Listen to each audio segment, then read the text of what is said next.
उस मैसेज को पढ़ने के बाद भर बरसात में भी उसका चेहरा सूरज की तरह खिल उठा था। लकी ने इस मैसेज को पढ़कर खत्म किया ही था कि उसके फोन पर बारिश की बूंदें जमा होने लगी थीं। लकी ने थोड़ी देर की खुशी मनाने के बाद याद किया कि वो सच में गरीब नहीं था। असल में उसके परिवार ने उसे एक परीक्षा में डाल रखा था जिसका नाम था गरीबी अभ्यास परीक्षा। इस परीक्षा के तहत लकी को अग्रवाल खानदान में उसके नाम की जमीन और जायदाद पर तभी हक मिलने वाला था जब वो इस परीक्षा को पास कर लेता। अचानक से उसे याद आया कि वो गरीब नहीं था बल्कि गरीब होने की परीक्षा दे रहा था। हालांकि परीक्षा देते देते उसे 8 बरस हो चुके थे, इसलिए उसे एहसास होने लगा था कि वो कभी परीक्षा को पास ही नहीं कर पाएगा और हमेशा हमेशा के लिए गरीब ही रह जाएगा। अच्छा हुआ चली गई, अब मिलना कभी। लकी ने होटल की तीसरी मंजिल की ओर देखा और पानी के अंदर ही अपना पैर पटक दिया।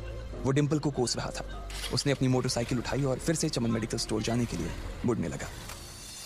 अगले दिन जब लकी की आंख खुली तो वो सीधा उठा और तैयार होकर शहर के सबसे बड़े बैंक न्यू सिटी बैंक पहुंच गया। न्यू सिटी बैंक न सिर्फ शहर का सबसे बड़ा बैंक था बल्कि वो सबसे अमीर बैंक भी था। वहां पर शहर के सबसे अमीर लोगों के ही पैसे जमा किए जाते थे।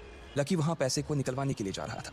New city bank south Delhi में बसा हुआ था और उसके दरवाजे के बाहर महंगी से महंगी गाड़ी खड़ी थी। भाई, अब इसमें से कौन सी नई गाड़ी लेगा, लकी ने मन ही मन सोचा। उसे यकीन नहीं हो रहा था कि कल तक तो वो एक मोटरसाइकिल तक नहीं खरीद पा रहा था और आज वो एक कार, और वो भी इतनी महंगी कार खरीदने की सोच रहा था। फिर उसने अपनी नज़र गाड़ी पर से हटाई और बैंक के अंदर जाने लगा। उसने देखा कि बाहर बहुत भीड़ थी और महंगे से महंगे कपड़े पहने लोग बैंक के अंदर जा रहे थे। कहाँ दवाओं की बदबू और कहाँ ये खुशबू। उसने एक बहुत ही गहरी सांस के अंदर ज़्यादा से ज़्यादा खुशबू को समेटने की कोशिश करते हुए अपने मन में सोचा, लेकिन अगले ही पल उसके मन में संकोच पैदा हो गया था। रातों रात लकी की किस्मत तो बदल गई थी, लेकिन उसके कपड़े नहीं बदल पाए थे। इतने बड़े बैंक में वो वही कपड़े पहनकर आ गया था जो वो अक्सर अपने काम पर पहनकर जाता था। पैसे लेते ही ना सबसे पहले नए कपड़े खरीदने हैं, लकी ने अपने आप से कहा और फिर बैंक के अंदर दाखिल होने लगा। जैसे ही उसने दरवाजे को धक्का दिया, उसे आवाज आई, आउच! लकी थोड़ा सा हड़बड़ी में दिखाई दे रहा था और इस जल्दबाजी के चक्कर में वो एक लंबे बाल वाली लड़की से जा टकराया था जो कि उसके बगल में ही चल रही थी। माफ करना, मैं आपको देख नहीं पाया, सॉरी। लकी ने तुरंत उससे हाथ जोड़कर माफी मांगते हुए कहा। उस लड़की ने इतने अच्छे कपड़े पहन रखे थे कि उसे देखकर ही लग रहा था कि वो किसी अमीर घराने की लड़की थी, इसलिए सॉरी बोलते वक्त ना चाहते हुए भी लकी के हाथ उसके सामने जुड़ गए थे। लेकिन जब उस लड़की ने लकी के कपड़े और उसके हुलिये को देखा तो उसने अपनी नाक बाहों से कोट ली। वो लगभग हर रोज इस बैंक में आया और जाया करती थी, लेकिन उसने आज तक इस बैंक के अंदर लकी जैसे फटीचर आदमी को घुसते हुए नहीं देखा था। उसके बालों में से आंवले के तेल की गंध आ रही थी। उसने गुस्से भरी नजरों से लकी की ओर देखा और बोली, क्यों नहीं देख पाए? मैं क्या ट्रांसपेरेंट हूं? तुम्हें इतनी बड़ी लड़की दिखाई नहीं देती? इससे पहले कि बात आगे बढ़ती, उस लड़की ने देखा कि इस बैंक की मैनेजर यास्मीन पटेल उन दोनों की ओर बढ़ी चली आ रही है। उसने भी लकी को देखकर वैसी ही शक्ल बनाई थी जैसी शक्ल उस लंबी लड़की ने बनाई थी। I am so sorry miss, आपको कहीं लगी तो नहीं? यास्मीन ने उस लड़की से पूछा और फिर घिन्न भरी नजरों से लकी की ओर देखने लगी। लकी तमतमाती आंखों से उन दोनों को देखा जा रहा था।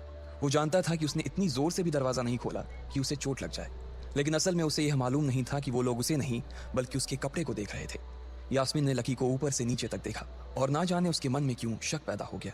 क्या आप मुझे बता सकते हैं कि आप यहाँ पर किस काम से आए हैं? यास्मीन ने बड़ी मुश्किल से अपने चेहरे पर एक मुस्कान लाते हुए कहा।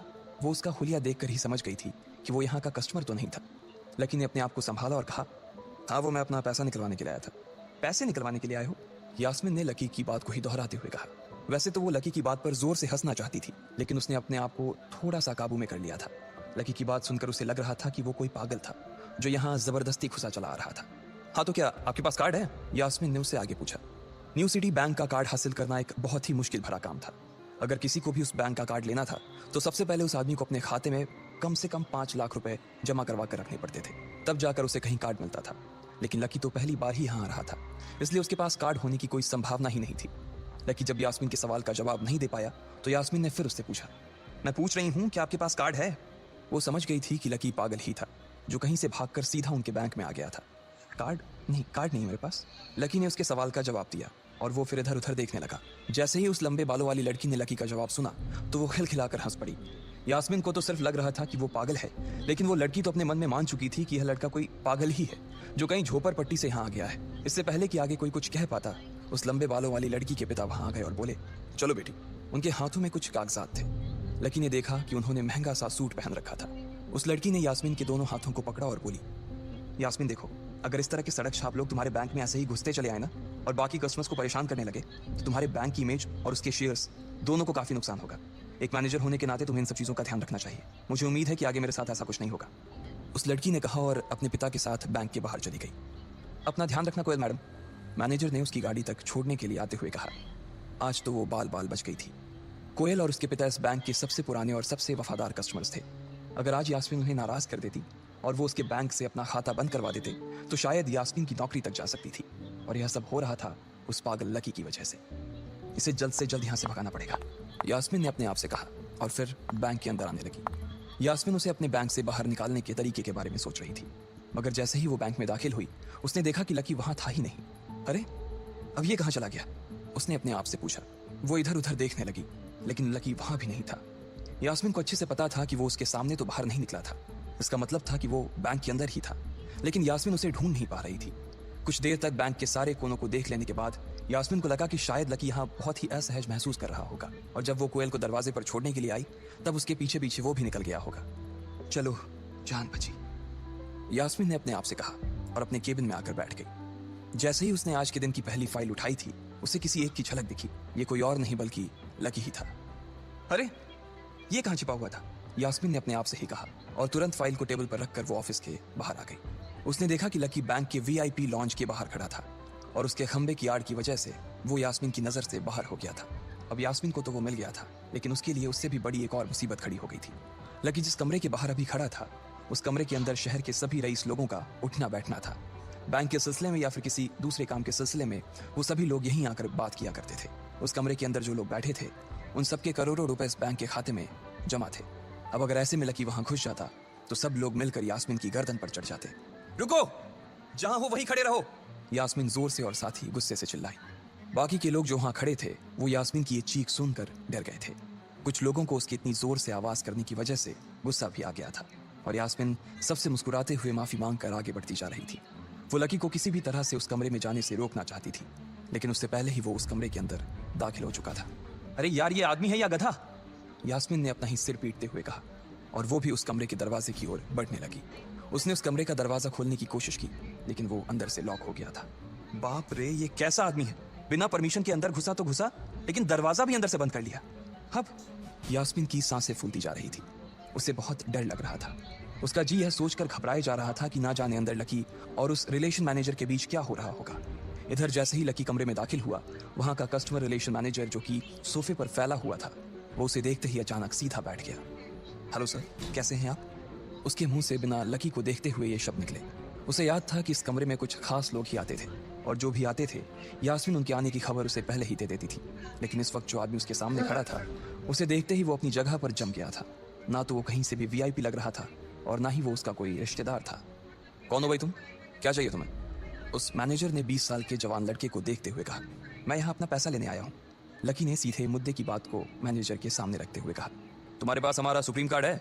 मैनेजर ने उससे ऊपर से नीचे तक देखा और पूछा। नहीं नहीं, मेरे पास कोई कार्ड नहीं है, लकी ने कहा। तो फिर हम तुम्हें कोई पैसा नहीं दे सकते, चलो अभी दरवाजा खोलो और सीधा बाहर निकलो, मैनेजर ने कहा और सोफे पर से उठ गया। नहीं, मैं अपना पैसा लिए बिना नहीं जाऊंगा यहाँ से, लकी भी जिद पर अड़ गया। अरे बोला ना, बिना कार्ड वाले को पैसा नहीं मिलता है, और वो भी पैसा होगा तब तो मिलेगा ना, मैनेजर ने उसके करीब आते हुए कहा। अरे पैसा है तभी तो निकालने आया हूं सर, लकी ने कहा।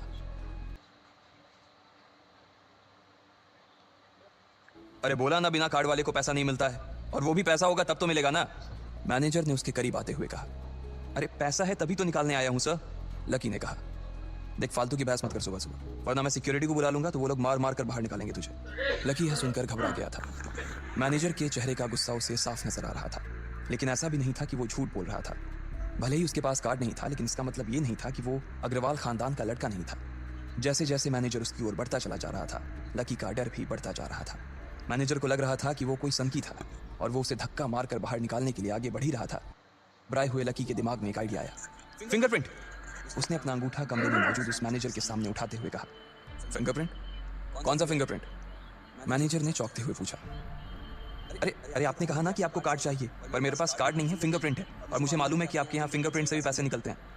ये कहते ही लकी ने एक राहत की सांस ली थी, लेकिन मैनेजर को यह समझ नहीं आ रहा था कि आखिर लकी को फिंगरप्रिंट की जानकारी मिली कैसे।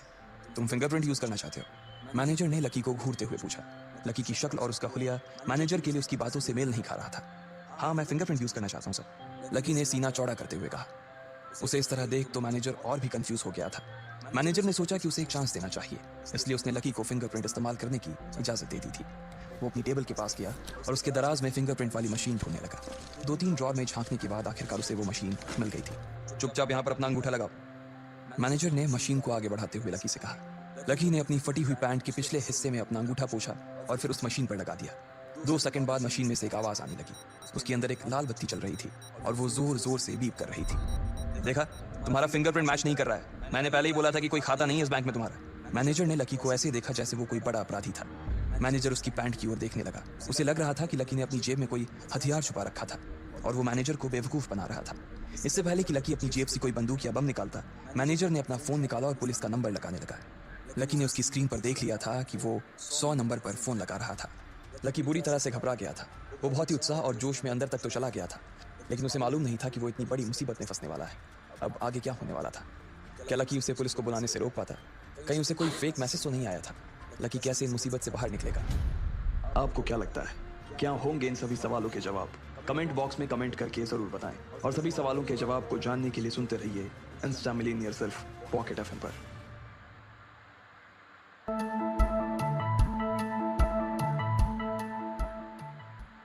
लकी बैंक के अंदर दाखिल तो हो गया था, लेकिन जब मैनेजर ने उससे पैसे निकालने के लिए कार्ड मांगा तो उसके पास कार्ड नहीं था। उसकी फटेहाल हालत देखकर पहले ही मैनेजर को गुस्सा आ रहा था और उसमें लकी ने ये डिमांड रख दी थी कि वो फिंगरप्रिंट से पैसे निकलवाना चाहता था। लेकिन पानी तब सर के ऊपर से निकल गया जब उंगली मैच नहीं हुई। मैनेजर ने फोन निकाला और पुलिस को फोन लगाने लगा। अरे अरे, ये क्या कर रहे हो? देखिए सर, मेरी बात सुनिए, मैं कोई क्रिमिनल नहीं हूँ। हो सकता है मैंने गलत उंगली लगा दी हो, बस आप मेरे को एक लास्ट बार फिंगरप्रिंट लगाने दो प्लीज। लकी ने उसके सामने हाथ जोड़ते हुए कहा, देख, ये उंगली भी अगर नहीं लगी ना तो फिर ये मत कहना कि मैं अगली उंगली भी ट्राई करके देखता हूँ। बार बार ऐसा नहीं चलने वाला है। अगर ये वाली काम नहीं की तो मैं सीधा पुलिस को फोन करने वाला हूँ अभी। मैनेजर ने लकी को धमकाते हुए कहा। उसने अपने एक हाथ में मशीन और दूसरे हाथ में मोबाइल फोन पकड़ा हुआ था। उसने अपनी स्क्रीन पर पुलिस का नंबर खोल रखा था और उसका अंगूठा हरे बटन पर ही टिका हुआ था। इधर लकी ने अपने सीधे हाथ की उंगली को अपनी पैंट से साफ किया और भगवान का नाम लेकर उसे उस मशीन पर लगा दिया। जैसे ही उसकी उंगली उस मशीन पर पड़ी, अब की बार फिर मशीन से एक आवाज आई और वो चमक कर हरी हो उठी। तभी मैनेजर के मोबाइल पर एक मैसेज आया। मैनेजर ने उस मैसेज को पढ़ना शुरू किया। Verification successful. खाता 1, नाम लक्ष्मण लाल अग्रवाल, खाता नंबर 01104। जैसे ही मैनेजर ने इस मैसेज को देखा, उसकी आंखें फटी की फटी रह गई थी। उस मशीन पर चमकती लाइट को देखते हुए लकी की आंखें भी चमक आई थी। लकी उस हरी बत्ती को देखते ही झूम उठा था और फिर उसने मैनेजर को घूर कर देखा। उसके दिमाग में वो सारी बातें चल रही थी जो मैनेजर उसे अभी थोड़ी देर पहले सुना रहा था। इधर मैनेजर ने उसके आगे हाथ जोड़े और खिसिया कर हंसते हुए कहा, लक्ष्मण सर, प्लीज़ मुझे माफ़ कर देना सर। मैं इस ब्रांच में नया आया हूँ और इसलिए मुझे मालूम नहीं था कि आप कौन हो। मैं इस ब्रांच का कस्टमर मैनेजर शशिकांत वर्मा हूँ। प्लीज़ आगे भी मेरा ध्यान रखना सर, प्लीज़। Sorry sir. हाँ ठीक है, तो मुझे ये बताओ कि मेरे खाते में कितने पैसे रखे हुए हैं, लकी ने कहा और वो अब सोफे पर बैठ गया। मैनेजर उसके सामने ही खड़ा हुआ था और उसके खाते की जानकारी अपने फ़ोन पर ही निकाल रहा था। उसने अपने फ़ोन पर इधर उधर कुछ उंगलियां चलाई और बोला, हो गया सर, आपके खाते में इस वक्त 90,80,70,650 रुपए रखे हुए हैं सर। शशिकांत के खुद के होश इतनी बड़ी रकम को देखने के बाद उड़ गए थे। उसे विश्वास नहीं हो रहा था कि इस आदमी के खाते में इतना पैसा भी हो सकता था। लकी की शक्ल देखकर तो यही लग रहा था कि उसकी उम्र 20 से 22 साल से ज्यादा नहीं थी। ऐसे में अगर उसके खाते में इतना सारा पैसा रखा हुआ था तो ये वाकई बहुत बड़ी बात थी। शशिकांत अपने मन में ये सोच रहा था कि दुनिया के 99% लोग ही अपनी पूरी जिंदगी काम करने के बाद भी इतना पैसा नहीं कमा सकते थे जितना कि लकी के खाते में इतनी छोटी सी उम्र में रखा हुआ था।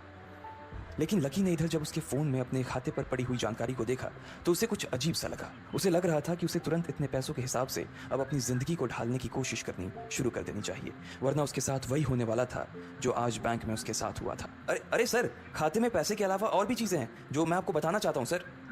मैनेजर ने फिर से अपनी फोन पर उंगलियां फिराई और बोला, सर एक तो आपके खाते में एक फरारी जुड़ी हुई दिखा रहा है सर। इसके अलावा आपके खाते में 2 किलो सोने की 100 ईंटें रखी हुई हैं, 5 किलो सोने की 20 ईंटें, पिकासो की 3 असली पेंटिंग हैं, 20 हीरे हैं 24 कैरेट के और भी बहुत कुछ है सर। मैनेजर ने हाफते हुए और अपने पसीने साफ करते हुए कहा। इतना सारा धन देखने के बाद शशिकांत की आंखें तो बाहर ही निकल आई थी। उसने कभी लकी जितना अमीर आदमी अपनी जिंदगी में नहीं देखा था। जितना पैसा और सोना और जायदाद उसके पास था, उसका 10% भी इस ब्रांच में किसी और के पास नहीं था। ठीक है, चलो मुझे एक कार्ड दे दो तुम, लकी ने अपने दोनों हाथों को अपने सिर के पीछे रखते हुए कहा। जी सर, मैं अभी आपके लिए एक नया कार्ड बनवा देता हूं सर, मुझे बस 10 मिनट दीजिए सर, बस 10 मिनट, शशिकांत ने कहा और फिर लकी के सामने ही निकल गया। जितनी देर में लकी ने अपने फोन पर फिर से उस मैसेज को खोलकर देखा, उतनी ही देर में मैनेजर उसके लिए एक चमकता हुआ सुप्रीम कार्ड लेकर उसके सामने आ गया था। लेकिन उस कार्ड को देखने के बाद ना जाने क्यों मैनेजर को ऐसा लग रहा था कि ये कार्ड लकी की संपत्ति के आगे कुछ भी नहीं था। फिर भी मैनेजर इसमें कुछ नहीं कर सकता था, क्योंकि वो जानता था कि उसके पास इस ब्रांच में इससे बड़ा और कोई कार्ड नहीं था। इसलिए फिलहाल वो लकी को यही दे सकता था। उसने उस कार्ड पर लकी का पूरा नाम लक्ष्मण लाल अग्रवाल गुदवा दिया था। लीजिए सर आपका कार्ड, पासवर्ड वगैरह सर आपको ईमेल पे मिल जाएगा, शशिकांत ने मुस्कुराते हुए कहा, और वो लकी के सामने हाथ बांधकर खड़ा हो गया। इधर लकी ने उस कार्ड को उलट पलट कर देखा और फिर अपनी जगह से खड़ा होकर वो बाहर निकलने लगा। शशिकांत का मन तो यही कर रहा था कि वो उसे दरवाजे तक छोड़ने जाए, लेकिन उसकी ड्यूटी इसी ऑफिस में थी और वो किसी को बाहर छोड़ने नहीं जा सकता था। फिर भी वो लकी के लिए दरवाजा खोलने के लिए आगे आ गया था। इधर यास्मीन अपने केबिन में अपना सिर पकड़े हुए बैठी थी। उसे समझ नहीं आ रहा था कि आखिर अंदर चल क्या रहा था। एक पल को तो उसे लगा कि लकी पागल नहीं बल्कि बदमाश था कोई, और उसने शशिकांत को बंदी बना लिया था। लेकिन जब वो लकी के लिए कार्ड लाने के लिए अपने दफ्तर से बाहर आया तो यास्मीन को लगा कि कुछ गड़बड़ नहीं हुई थी। फिर ये इतनी जल्दी में कहाँ जा रहे हैं, उसने अपने आप से पूछा। शशिकांत को सुरक्षित देख बैंक के बाकी लोग भी दरवाजे पर से पीछे हट गए थे। वैसे भी उसे देखते ही सब लोग अपनी अपनी जगह पर वापस दौड़े चले जाते थे। शशिकांत का खौफ ही ऐसा था कि उसकी आंखों की झलक भर से खड़ा कर्मचारी जाकर अपनी कुर्सी पर बैठ जाता था। लेकिन एक बार शशिकांत के बाहर आने के बाद वो दोबारा बाहर नहीं आया था और ना ही लकी कमरे से बाहर आया था। इधर यास्मीन परेशान हुए जा रही थी। वो जानती थी कि अगर कुछ भी गड़बड़ हुआ तो सबसे पहले उसकी नौकरी जाने वाली थी। उसने बड़ी मुश्किल से और मेहनत करके इस नौकरी को हासिल किया था और वो किसी पागल की वजह से इसे अपने हाथ से नहीं जाने देना चाहती थी। जैसे ही परेशान यास्मीन ने अपनी नजर उठाकर फिर से उस कमरे की ओर देखा तो पाया कि लकी बहुत ही आराम से उस कमरे से बाहर निकलकर दरवाजे की ओर बढ़ता चला जा रहा था। ए रुको, तुम इस तरह नहीं जा सकते, यास्मीन जोर से चिल्लाई और भागते हुए लकी के पास चली गई। तुम्हारी हिम्मत कैसे हुई जबरदस्ती हमारे वीआईपी रूम में घुसे चले जाने की, यास्मीन ने गुस्से में पूछा। उसका मन तो यही कर रहा था कि वो अभी लकी का गिरबान पकड़कर उसे झकझोर दे, लेकिन उसने अपने आप को रोक रखा था। मैंने पहले भी कहा था ना आपसे, मैं यहाँ सिर्फ अपना पैसा लेने आया था और कुछ नहीं, लकी ने कहा और मुस्कुराने लगा। यास्मीन ने देखा कि उसके हाथ में एक सुप्रीम कार्ड था और वो उसकी उंगलियों के बीच चमक रहा था। यास्मीन के दिमाग में आया कि लकी ने ये कार्ड कहीं अंदर से चुरा तो नहीं लिया, और इससे पहले कि वो यहाँ से चोरी करके भागता यास्मीन जोर से चिल्लाई, सिक्योरिटी सिक्योरिटी। उसकी आवाज को सुनते ही तो बंदूक वाले गार्ड भागे भागे यास्मीन के पास आ गए। ये चोरी करके भाग रहा है, पकड़ो इसे। लकी ने जब यास्मीन के मुंह से ये बात सुनी तो उसके कान खड़े हो गए। इससे पहले कि वो वहां से अपनी जान बचाकर भाग पाता, सिक्योरिटी वालों ने उसे धर दबोच लिया था और फिर उसकी जेब टटोलने लगे थे। इधर यास्मीन ने देखा कि उस सुप्रीम कार्ड पर उसने अपना नाम भी गुदवा लिया था। तुम्हारी इतनी हिम्मत कि तुमने शशिकांत सर को डरा कर अपना नाम भी लिखवा लिया इस पर, इसकी जेब चेक करो, यास्मीन ने गुस्से से कहा। दोनों में से एक गार्ड लकी की जेब टटोलने लगा था। लकी की समझ में नहीं आ रहा था कि आखिर ये लड़की उससे समझ क्या रही थी। अगर उसे उसके खाते या इसकी संपत्ति या सिर्फ इसके परिवार के बारे में भी पता चल जाता तो भी यास्मीन उसके पैरों में गिर जाती। इससे पहले कि लकी अपनी सफाई में कुछ कह पाता, एक गार्ड बोला, मैडम इसकी जेब में तो कुछ नहीं है, बल्कि फटी हुई जेब है इसकी। तभी उसकी बात सुनकर दूसरे सिपाही ने कहा, मैडम हो सकता है ये इसी जेब में चाकू रख कर लाया हो और उसको निकालते वक्त उसी चाकू से इसकी जेब फट गई होगी, मुझे तो ऐसा ही लग रहा है। दूसरे सिपाही ने अपनी लड़खड़ाती जबान में बोला, अरे पागल हो क्या, ये सब आप लोग क्या बोल रहे हो, शशिका। इससे पहले कि लकी आके कुछ बोल पाता, एक गार्ड ने उसके दोनों हाथों को मरोड़ दिया था। इधर यास्मीन अपने मन में सोच रही थी कि अगर वो चाकू लाया था तो फिर वो चला कहाँ गया था। बाप रे! अचानक से यास्मीन की आंखें बड़ी सी हो गई थी। उसे लगा कि लकी ने उस चाकू से शशिकांत का खून कर दिया था। यास्मीन ने तुरंत अपना फोन निकाला और पुलिस को फोन मिलाते हुए कहा, हेलो पुलिस स्टेशन, मैं न्यू सिटी बैंक से बोल रही हूँ। हमारे बैंक में एक सनकी चोर घुस आया है और उसने हमारे कस्टमर मैनेजर का खून कर दिया है, आप प्लीज जल्दी आ जाइए सर। यास्मीन ने घबराते हुए कहा और फोन रख दिया। तब तक दोनों गार्ड ने लकी को नीचे घुटनों के बल बैठा दिया था और उसके सिर पर बंदूक तान दी थी। जैसे ही बाकी लोगों ने भी अपनी आंखों के सामने ये मंजर देखा तो वो सब लोग भी लकी के आसपास घेरा बनाकर खड़े हो गए। अंदर बैठे मैनेजर ने जब इस हलचल को देखा तो वो भी अपना सारा सिस्टम बंद करके बाहर आ गया। अरे क्या हो रहा है ये सब, उसने जोर से आवाज देते हुए पूछा। जैसे ही सब लोगों ने उसकी आवाज सुनी तो वो चौंक गए और शशिकांत वर्मा की ओर देखने लगे। देखने वालों में यास्मीन भी शामिल थी और उसने देखा कि उसका मैनेजर तो जिंदा है और सही सलामत उसकी आंखों के सामने खड़ा था। सर आप जिंदा हैं? यास्मीन ने खुशी और आश्चर्य भरे भाव के साथ शशिकांत की ओर देखते हुए कहा, लेकिन अगले ही पल उसकी खुशी की जगह दुख ने ले ली थी। उसे एहसास हो रहा था कि आखिर उसने कितनी बड़ी गलती कर दी थी। यास्मीन ने अपनी ही जुबान काट ली थी और उसके जले पर नमक छिड़का शशिकांत ने। उसने कहा, मैं क्यों इतनी जल्दी मरने लगा और तुमने ये सब क्या तमाशा लगा रखा है, उसने कहा और फिर उस भीड़ की ओर बढ़ने लगा। जैसे ही वो आगे आया उसने देखा कि उन लोगों ने लकी को गन पॉइंट पर बैठा रखा है। अरे किसने किया ये? शशिकांत तुरंत लकी की ओर दौड़ा और उसने उसके पास खड़े दोनों गार्ड्स को हटा दिया। फिर लकी को उठाने के लिए उसने अपना हाथ उसकी ओर बढ़ा दिया और बोला, sir I am really sorry sir, इस बेवकूफ़ी के लिए मैं आपसे माफ़ी मांगता हूँ sir. I am really sorry sir. Shashikant उसके पैरों में ही गिरने को हो गया था। लकी उसका हाथ पकड़कर खड़ा हुआ और फिर यास्मीन की ओर घूरने लगा। आप पूछ रहे थे ना ये किसने किया? इसने किया है ये। और इसने सिर्फ इतना ही नहीं किया बल्कि इसने पुलिस को भी बुला लिया है। इसे लग रहा है कि मैं कोई क्रिमिनल हूं जिसने आपका खून कर दिया है और आपसे ये कार्ड चुरा कर भाग रहा हूं, ये कार्ड जो आपने मुझे दिया है। लकी ने यास्मीन की ओर उंगली दिखाते हुए गुस्से में कहा। अचानक ही सब लोग थोड़ा पीछे हटकर यास्मीन को देखने लगे थे। यास्मीन घबराई हुई सी फर्श पर तो कभी छत को देखे जा रही थी। यास्मीन, जो मैं सुन रहा हूं क्या वो सच है? शशिकांत ने यास्मीन को घूरते हुए गुस्से में पूछा। उसकी आंखों में छुपे गुस्से को यास्मीन बर्दाश्त नहीं कर पा रही थी, इसलिए उसकी ना तो लकी से और ना ही शशिकांत से नजर मिलाने की हिम्मत हो रही थी। फिर भी वो जानती थी कि उसका चुप रहना इस वक्त उसके लिए बहुत खतरनाक हो सकता था, इसलिए उसने कहा, सर ये सब मेरी गलती है सर, ये मेरी बहुत बड़ी मिसअंडरस्टैंडिंग है सर। मुझे लगा कि ये ज़बरदस्ती अंदर घुस आया है और इसने आपके ऊपर हमला करके आपसे ज़बरदस्ती ये कार्ड बनवा लिया है और फिर आपको मार दिया है सर। यास्मीन ने घबराते हुए कहा। उसकी डरी सहमी सी आंखों में अब आंसू ही आ गए थे। मैनेजर ने जब उसकी ये बात सुनी तो उसने अपना सिर पकड़ लिया। यास्मीन जैसी समझदार लड़की इतनी बड़ी भूल कैसे कर सकती थी? उसने लकी को पहचाना ही नहीं था। खैर, मैनेजर को लगा कि इसमें उसकी कोई गलती नहीं थी। जब वो खुद लकी को नहीं पहचान पाया था तो फिर यास्मीन कैसे पहचान पाती? इसलिए उसने सोचा कि सबके सामने उसे कुछ कहने से अच्छा था कि वो यास्मीन को एक कोने में ले जाकर लकी की सच्चाई बताए। शशिकांत ने उसका हाथ पकड़ा और उसे खींच कर अपने साथ खंबे के पास ले गया और बोला, तुम्हें मालूम है ये कौन है? अरे ये लक्ष्मण अग्रवाल है, लक्ष्मण अग्रवाल खानदान का वारिस। तुम्हें पता है ना कि अग्रवाल खानदान का खाता हमारे बैंक की जितनी भी शाखाएं हैं उसमें सबसे बड़ा खाता है। यास्मीन ने जैसे ही ये नाम सुना उसके पैरों के नीचे से जमीन खिसक गई थी। वो जानती थी कि अगर न्यू सिटी बैंक इतनी ऊंचाइयों पर पहुंचा था तो उसके पीछे अग्रवाल खानदान का सबसे बड़ा हाथ था। इस बात का जिक्र उससे तब भी किया गया था जब उसने नौकरी ज्वाइन की थी।